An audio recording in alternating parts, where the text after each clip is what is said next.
Hey, you're back with the Get Out of Debt Guy show, and my name is Steve Rode. I'm the old Get Out of Debt Guy. Damon Day is the new Get Out of Debt Guy, and he's here with us today talking about, Damon, what are we talking about? Well, we're tired of talking about debt, Yeah. at least for today. So today we want to talk about saving, making money. I like that. All right, so we're going to talk about saving and how to do better when you're just living on the edge. So, Damon, there are good products out there to help people to save, and we've talked about some of them in the past. Did you get a chance at all to look at Betterment.com? Yeah, I thought you were going to say how to do better with Betterment. That would be a smile. That would be a commercial. Yeah, and then your teeth, you get a little sparkle off your teeth when you smile. Ding. Ding. And the reason Betterment is one of the options that you can use.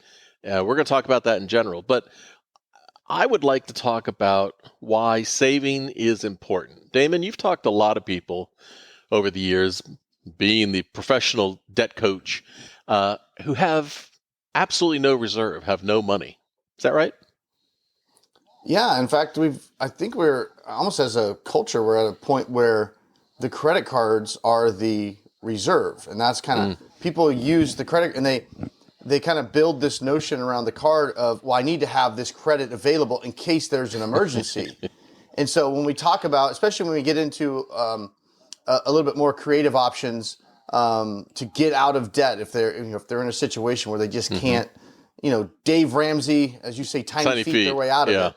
Yeah. So, sometimes you're just in a situation where it's just, you're upside down and you need some major help.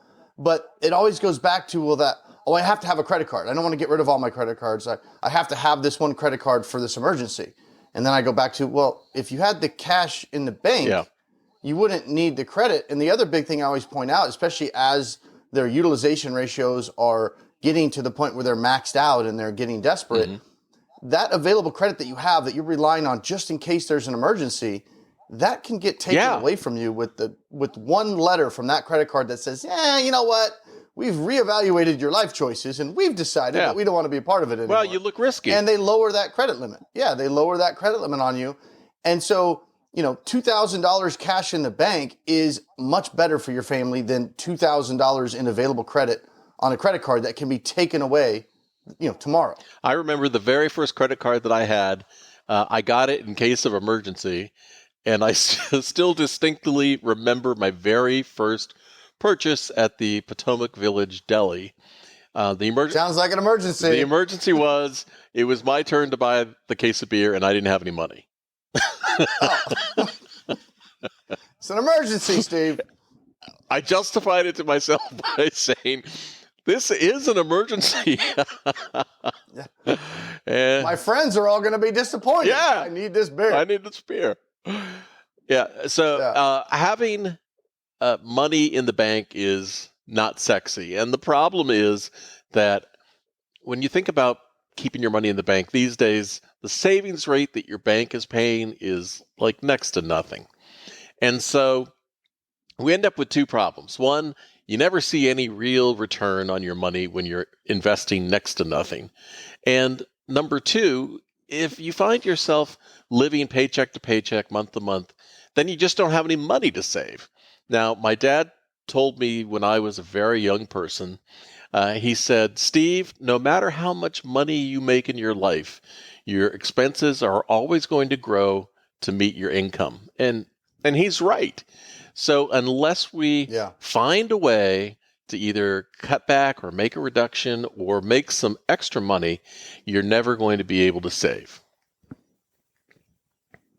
Yeah, and it's almost like when you do make that decision to go make extra money, you need to take a snapshot of your lifestyle and say, no matter what, for the next 12 months, our budget, our lifestyle is going to stay the same. This extra money, like if you're going to go do a side hustle like we talk about on our Penny Stupid channel, or you're going to go drive for Lyft or Uber or DoorDash or Instacart or whatever you want to do to make that side money, you have to keep that separate. Like if you want to just say, you know what, I'm going to go, like if you wanted to right now today, I don't care what town you live in, where you're at, if you have a car and a phone, you could go out in the evenings when you're not working, whenever, early in the morning, whenever you want, and there are apps out there. Go to our Penny Stupid channel, check it out. But you can make easily $1,000 a month, easily. Like, I mean, you'd have to accidentally not make $1,000. You know, I mean, it's so easy to go out and do. I shouldn't say it's easy, but it's available. It's an opportunity. Yeah. If you're wanting to save money and you have a little bit of time, you watch TV once in a while, whatever it is. These are very, very flexible things that you can do. And you don't have any money. Every last penny is accounted for, and you're dialed back in your lifestyle. You're just not going to be able to save. Well, unless that's going to change in your current situation, if it doesn't look like it's going to change, you got to make that change now and go out and make that extra $500 a month or that $1,000 a month, and then keep it separate. Don't put it in your normal bank account. Put it completely separate. And so you can think of it as you're driving around, dropping people off or dropping off burritos for your future. But you have to start somewhere, and it can be small. It doesn't have to be big. Right. It could be a few $100s a month, and that might even seem big. But if you're making that extra couple of hundred, all of a sudden it's automatic. I mean, and this is a special example, but I went out New Year's Eve, Steve, right? Yep, absolutely. And I made over $900 on New Year's Eve dropping off people and burritos. Yeah, you just drop that in an investment account and don't touch it. Now, one of the things that I've heard... That was one night. One of the things I've heard, Damon, over the years is when people go, well, I'm working a second job, I'm making extra money, but I'm working so hard, I deserve X, whatever that is. Yeah. And so the money then gets spent. I find the better thing to do is if you're making an extra $1,000 a month and you want to do that, you want to reward yourself somehow, do that. At least save 500 of it. You know, you don't have to, it doesn't have to be all beans and rice and then spending all your money. You can find some sort of happy medium. Some days you could put weenies in there. Beans and weenies. If you haven't tried it, you're missing out. Hey, I ate lots of 5-cent biscuits and lots of ramen noodles growing up, so I'm there. Well, according to some people, the ramen noodles supposedly are still in your stomach, but I call BS. Yeah, that's a tapeworm. Yeah, I was like, but they're good though. It got me through college. Well, let's talk about a couple investments. Damon, you've heard me talk about the treasury bonds, the I series savings bonds, and when inflation is high, they're paying like 13-14% interest. Now, the advantage of those right now, I think they're paying 5%. Because inflation is really low. And so they're adjusted for inflation. Now, the nice thing about it is they're adjusted for inflation. The base rate on those things is 1.3% plus an inflation adjustment.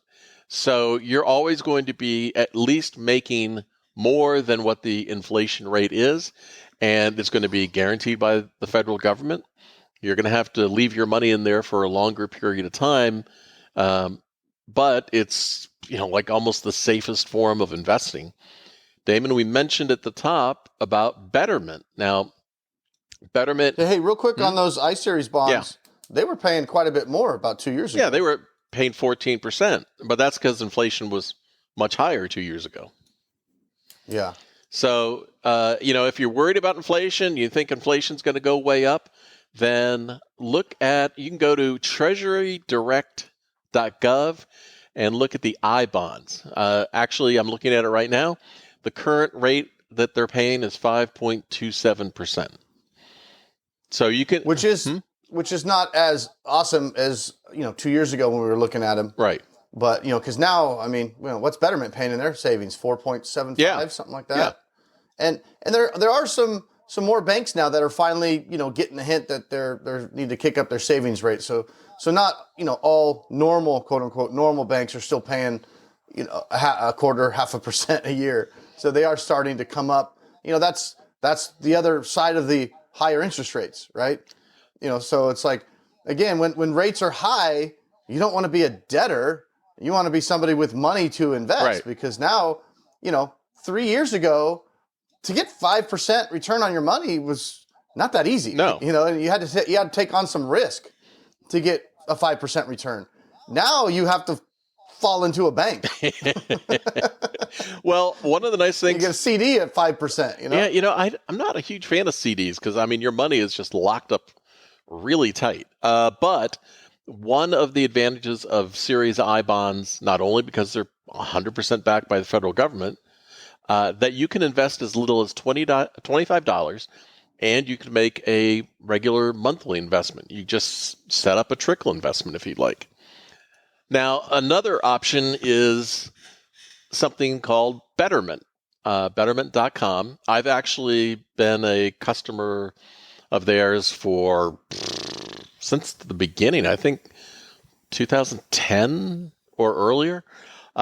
And it is a really good self-directed investment platform where you can do something as complicated as roll over an IRA or 401k if you leave a job, or start a savings account. Now they have savings vehicles, things you can invest in.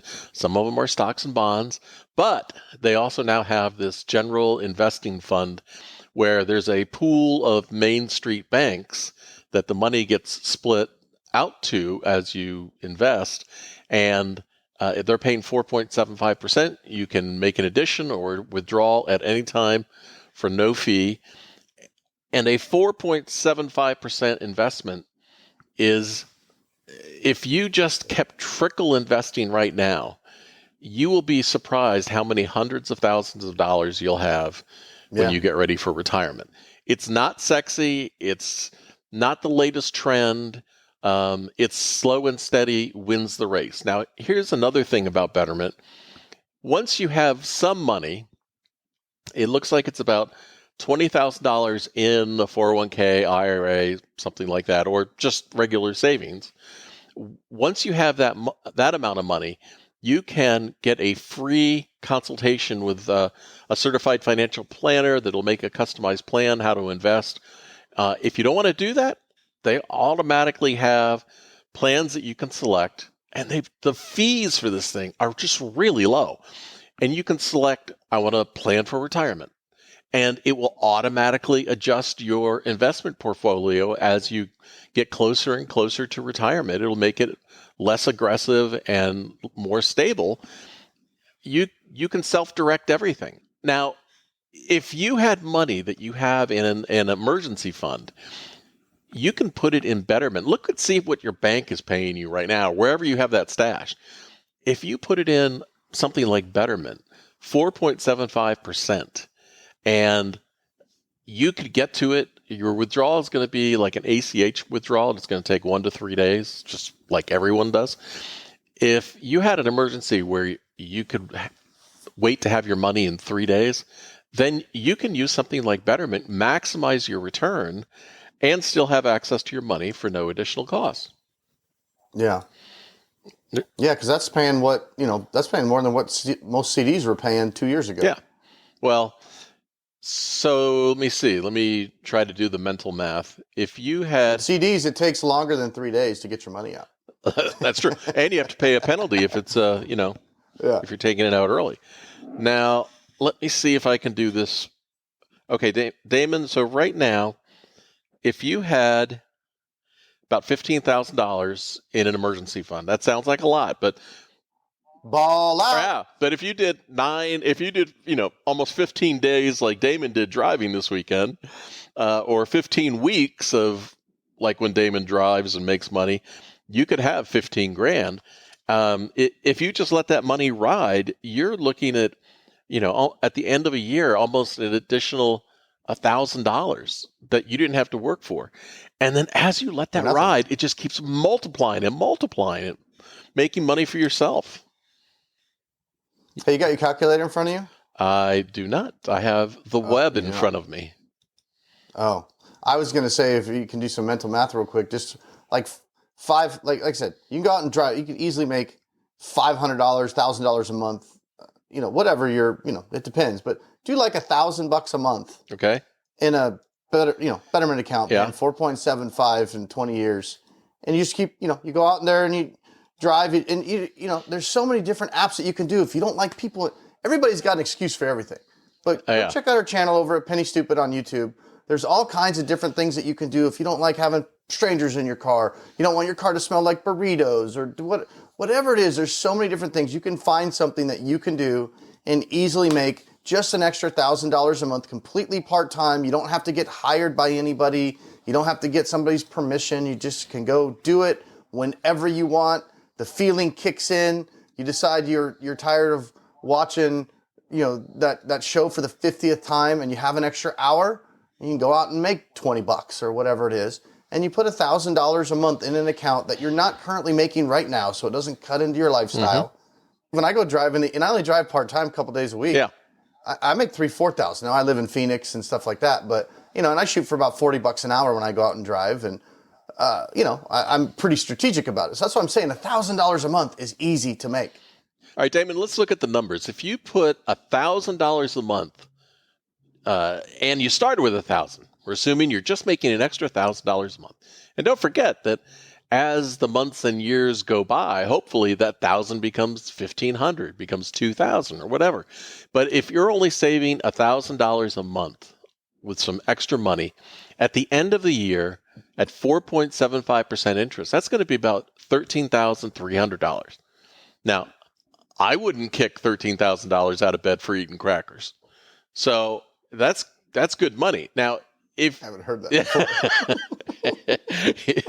if you've okay, if you do that steadily for 10 years, a little side hustle every month for 10 years, 4.75%, which is that Betterment cash savings account, is going to be $154,000. That's a lot better than having nothing in the bank. Yeah. So, I don't think you need to start out and make any sort of investing complicated. You just need to start doing something. And then you can get all, hokey pokey or whatever in the stock market and, strategy and everything else. But any service like Charles Schwab, Vanguard, or Betterment that has the ability to invest that money and set it up on an automatic strategy and not touch it is going to be great for you. Yeah. And, one of the biggest things I hear from clients that don't have any savings, it's actually pretty consistent. It's, well, I can't save because I'm in debt. Right. And I'm paying 25%, 28%, 29% on these debts. What sense does it make for me to take $100 and put it in a savings account that's paying 4.75% when I could take that $100 and pay off the debt? Mm-hmm. So, Steve, I'm going to get your take on that because there's arguments on both sides. Yeah. There's the psychological argument and the, human nature side of the argument. And then there's the straight math. Yes. Of course, the straight math says, in a perfect world, if you're existing in a vacuum, you pay off all the debt first. But the problem is what happens if that debt never seems to get paid off? Right? Well, what are your thoughts on that? If you find yourself having been unable to pay off the debt, generally it means that the money is being used for something else. I totally understand the math completely. But I think that, debt is never about the debt. It's about the underlying issues and situations that led to it.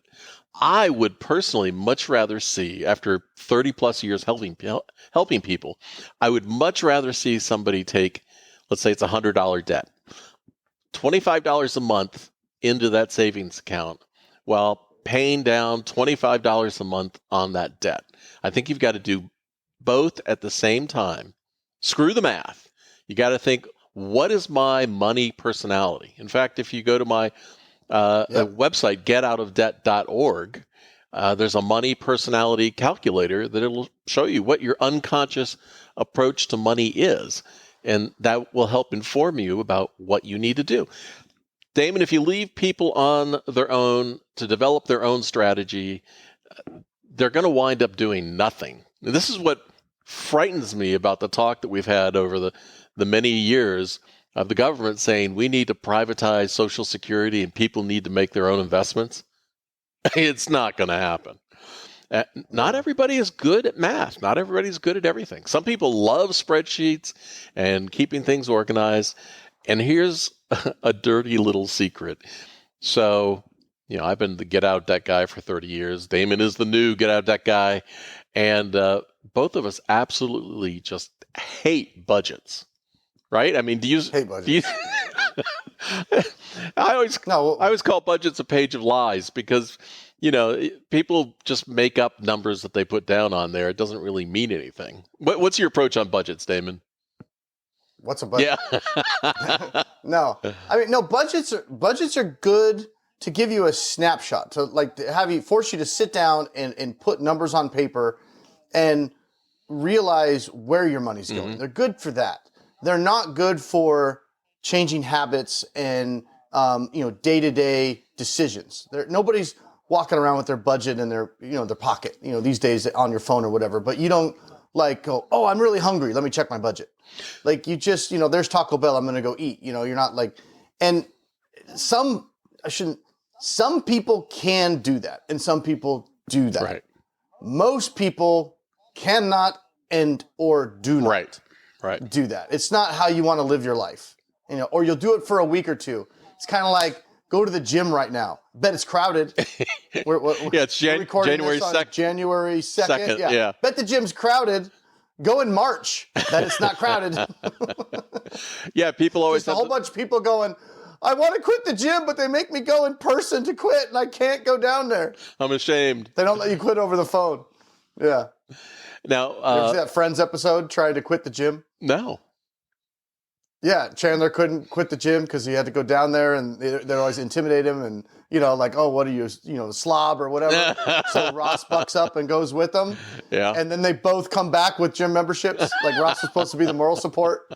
He ended up getting a membership. So true. Yeah. So, the other thing I find about budgets is people write down these numbers. Now, what's fascinating is 15, 20 years ago, whenever it was, when I had the 20,000 debt clients, we did a study and we asked people to do a budget when they first came to us.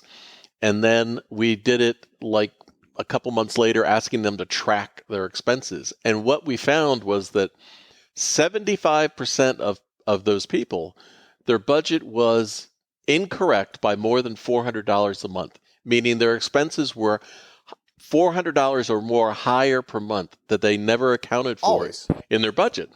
And so when you sit down and make a budget, it's almost like guaranteeing that you're going to fail, because you're going to make a budget at the end of the month. You're not going to be able to keep up with it. And I mean, how many people sit down and go, I screwed up, I'm taking responsibility for this? No, you're going to quit is what you're going to do. Or the other thing about budgets that drives me crazy is people think they can cut all the fun out of their lives and they're going to be able to keep up on it. Like, no cable, no movies, no Taco Bell. We're not doing anything. And then after a month, everyone quits. Yeah. Yeah. I get, when I have clients do budget worksheets, not to have something where they, like I said, where they, develop habits from or anything, but just to give us a snapshot. And most of my clients, when they send it back to me, a lot of them say, I didn't realize, how negative the cash flow was. I didn't realize how bad it was. This is the first time I've really ever sat down and gone through the bills, and really seen where everything is going. Because there's always two approaches. Well, there's multiple approaches, but when you're trying to get out of debt and you're trying to figure it out, obviously you want to first look at what resources you have already. Mm-hmm. Okay, let's look at what you're making and where it's going. Maybe we can utilize some of that, but that's not the only way to do it. Sometimes you got to also then go, okay, based on these numbers, unless I'm going to make some drastic Dave Ramsey-esque lifestyle changes, like eating beans and rice and, having some stranger move into our 4-bedroom house and we'll bunk up our kids together and we're going to rent this room out or whatever it is. Yeah. Short of some drastic lifestyle changes, we don't have enough money coming in to pay all the bills that we currently have, plus make any kind of dent in this debt, right? Right. And then we definitely don't have anything for savings or for emergency or anything like that, which is why that cycle just continues and that debt just continues to grow, because it's like that emergency inevitably comes up, just goes on the credit card. So that's where figuring out ways you can make some extra money on top of the money that you're already making come into play. And then that's also where, if that's maxed out or you can't do that, that's where we start looking at some of these more creative strategies that a lot of people don't like to talk about. But we talk about settlement, you talk about bankruptcy, you talk about, hey, let's look at this for what it is. And if there's not a realistic way you can dig yourself out of it, let's talk about some smart ways that we can get out of it and do better moving forward. Forget about the past. It's a new year. It's 2024. We need to do better moving forward. Sometimes you just got to rip the Band-Aid off and just get out of the debt. Just negotiate some settlements with the creditors, file a bankruptcy. Yeah, you absolutely have to do that. Whatever. Now, because what sense does it make to spend the next 5 years trying to repair the past? Screw it. You made a mistake. You screwed up. Let's do better moving forward and take you on to success. Now, Damon, you're going to love this segue here. I guarantee it, because one of the things that we were going to talk about in this podcast was more about that side hustle, how to start making that $1,000 a month. But we're not going to do that, Damon, because you got to go over to our YouTube Penny Stupid channel and watch this video podcast over there, because you'll be able to know which one it is, because we'll be wearing the exact same clothes. Oh, is this? I thought we were just doing an audio podcast. We are. Is this a video podcast? No. But how would they know? But we can make it an audio podcast. Well, you mean a video podcast? We'll do that. You can do it. You can do it. Whatever that is, we are going to do that. So yeah, we'll turn it into a video podcast also. And as a special treat for the listeners, you get to be watchers. What's that noise? That's you, dude. I know, it's my wife calling. My ringtone for Kathy is, she came in like a wrecking ball. Oops. What? We're going to put that on the video. Crap. Oh, Jesus Christ. Very professional here, folks. We keep it real. Yeah, well, we keep it 100, as the kids say these days. Oh, God. All right, Damon, so let's end it here. I will see you. So here's the thing. We are going to do the side hustle podcast, but like you said, we're just going to do it on the other channel. Mm-hmm. So it's a shameless plug to go get more subscribers on our other channel. Well, for a penny stupid, but it's good information. Hey, you want to hear all about how I made over $900 on New Year's Eve? Penny Stupid. Go check us out on YouTube. Yep. YouTube.com/the @Penny Stupid will take you to the channel. If you haven't subscribed yet to this audio podcast, the Get Out of Debt Guy podcast, be sure to do that. And for now, Damon, I'm going to say, see ya. Peace.